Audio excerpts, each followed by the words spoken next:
Florida just took anti-immigrant fervor in America to a whole new level. Governor Ron DeSantis, looking to flex for his political base, recently signed an anti-immigration bill that is pretty much designed to try to run immigrants out of his state. It could have major consequences for people in Florida who don't have legal status, as well as for those in their lives. In this video, learn what you need to know about the new Florida immigration law.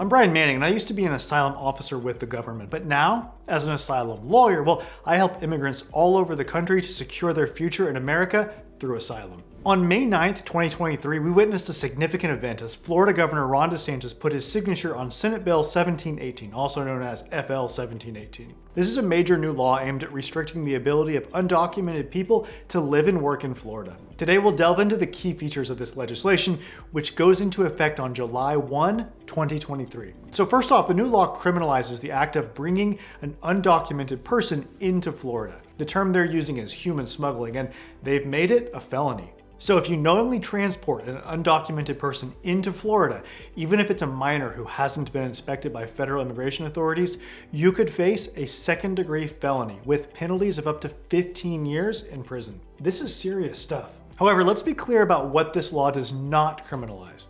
Living with, protecting, or renting space to someone who is undocumented is not illegal. Likewise, moving undocumented individuals within Florida does not constitute a crime. Interestingly, even as FL 1718 makes transporting undocumented individuals into Florida a felony, it sets aside $12 million for a program to transport undocumented people into other states. Kind of hypocritical, yes? So what else does the new law do? Well, FL 1718 requires hospitals to gather data on patients' immigration status. You see, hospitals that accept Medicaid will now have to ask about your legal status in the United States on admission forms. However, this shouldn't affect patient care or lead to the reporting of the patient's immigration status to immigration authorities. Now, turning to employers, FL 1718 aims to ensure that they hire lawfully present workers. So any person who knowingly employs an undocumented foreign national could face significant penalties, which could go as far as complete revocation of their business license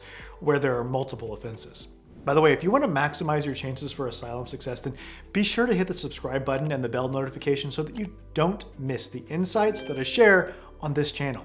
Okay, back to Florida's tough new immigration law. What else does it do? Well, starting July 1, 2023, employers will need to verify each new employee's eligibility to work within 3 days after the employee begins working. Employers with 25 or more workers are mandated to use E-Verify, an internet-based system that compares information from an employee's Form I-9, employment eligibility verification, to data from U.S. Department of Homeland Security and Social Security Administration records to confirm their employment eligibility. And there are also criminal penalties along with fines and prison time for anyone who uses false or fraudulent identification to secure employment. Now, if you're planning on getting a driver's license or a professional license in Florida, well, FL 1718 may have some impact. The new law will restrict access to these licenses for individuals who can't prove lawful presence in the United States. Also, under the law, Florida won't recognize as valid driver's licenses issued in other states to people without immigration status. And the new law goes even further. As of November 1, 2028, the law will repeal the provision that currently allows DACA recipients and some other undocumented individuals to be admitted to the Florida Bar Association, which means that these people can't get licensed to practice law in Florida.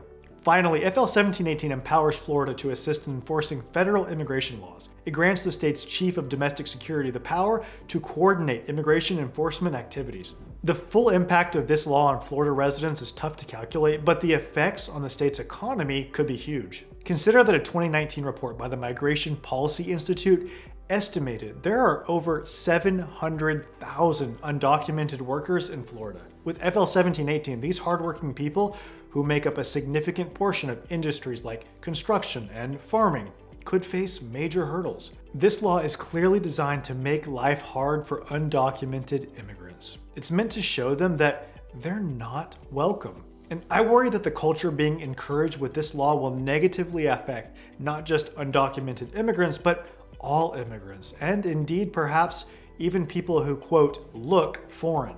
One could argue that leaving Florida in the wake of FL 1718 might be a good idea in light of the safety and peace of mind considerations for immigrants. This stringent enforcement of immigration laws combined with the threat of penalties and even incarceration for people who support undocumented migrants, will result in an atmosphere of fear and uncertainty. By moving to a state with less restrictive immigration laws, undocumented immigrants might find a more welcoming environment where they can live and work without the constant fear that their lack of papers will prove problematic. Another point to consider is access to essential services. Under FL 1718, hospitals must collect, like we said, information about patients' immigration status. Now, although the legislation states that this information will not affect the patient care, undocumented immigrants may still feel deterred from seeking medical help for fear of revealing their status. So moving to a state with more relaxed immigration laws could make them more comfortable accessing these crucial services. If you're ready to take the next step and get help with your asylum case, then call my office today. That number is 713-352-1593. And remember, we help people all over the country, so it doesn't matter where you are.